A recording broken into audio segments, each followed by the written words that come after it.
Hello there. Did y'all really think I forgot all about this server? Because I didn't. I mean, like... Okay, I might have forgotten about it, but that's besides the point.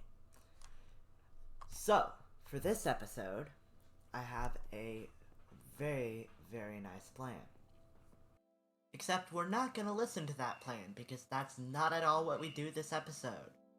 Instead, what we're gonna do this episode is we're gonna work on A, creating a portal to the end, because we can do that in this mod pack, and B, going to the end and fighting the Ender Dragon. There's a couple of steps in between, but we'll get to that later. So, of course, first thing we need to start off with is a time lapse to gather some, as I gather some blaze rods and ender pearls. Here we go.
Yeah, surprise surprise, grinding for ender pearls in the nether did not last too long. There were way too many mobs in there, so I decided to grind out in the overworld right in this massive desert that's right next to our base. I spent several nights just bouncing around the desert looking for ender pearls. It was kind of exhausting, but well worth it, as it was much faster than the old method. Of course, no solution is without its flaws, as now that I was no longer in the desert, there was a lot of things to look at, like this Ferris Rotnot. Luckily, I've played with this mod before. He was not very difficult to fight, especially with my speed spell. It took like 5 minutes. But this got me way off track. And as a side note, want to see something I kept finding throughout my grinding period of trying to get all those Endermen? That's right. I saw just about 100 of those things. I saw at least 3 mutant skeletons, a mutant husk, and not too long after that, I saw this thing, a mutant enderman. I know I needed ender pearls, but like, Jesus! I was supposed to be making... Luckily, I managed to take them all down, but holy crap, was that not a fun experience. Now with all of the ender pearls and eyes of enders I needed, I crafted a end portal painting, because that's a thing. I then began work on the structure that would hold the portals through all of the dimensions, because that's my plan for the structure in the future. After hanging up the end portal painting, need to find a new name for that, and the nether portal painting, I immediately began preparing for other things by going on a massive mining journey, of which I got a ton of different resources from, and was very, very good to go on, because those resources will last us a while. Afterwards, I crafted 3 iron-strengthened longbows and a bunch of arrows for the fight. And then I headed into the Twilight Forest, as I realized none of my friends on this server had good gear.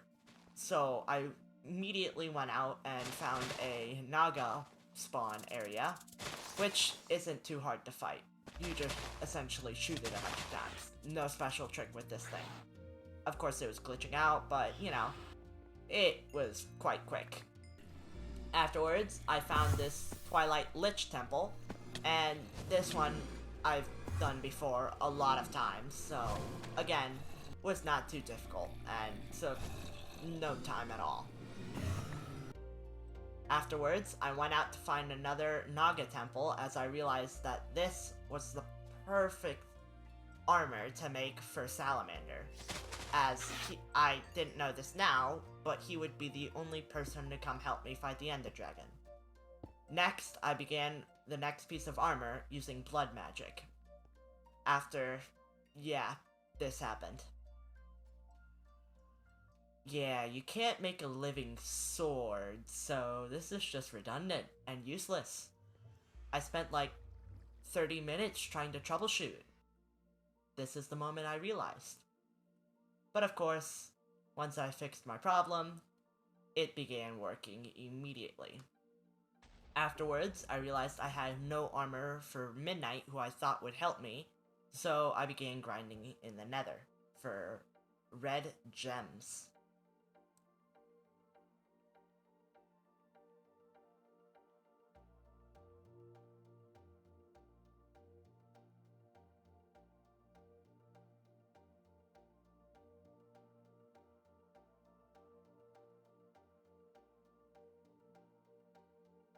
Once I got all the gems, I immediately made her armor and gave her a halberd, as I figured she'd stay in the back lines mostly.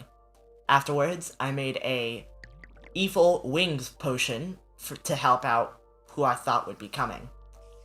Once Salamander heeded my call, I gave him his armor, and we headed into the end. Once we arrived, we realized we had a slight problem here. Yeah, vampire powers don't work in the end for some reason. Luckily, there was land beneath me, so I didn't immediately fall to my death. But the main problem with the end wasn't the dragon itself. It's the fact that it's absolutely covered in mutant Endermen. The fight with the dragon wasn't difficult. I just launched myself up using one of my spells and shot them down using another one of my spells. It was slightly difficult to maintain, but not hard to do.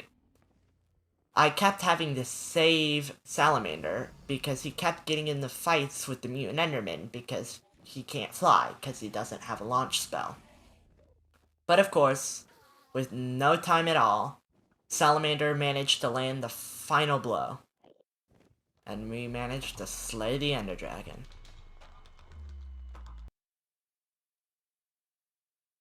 That's all for now.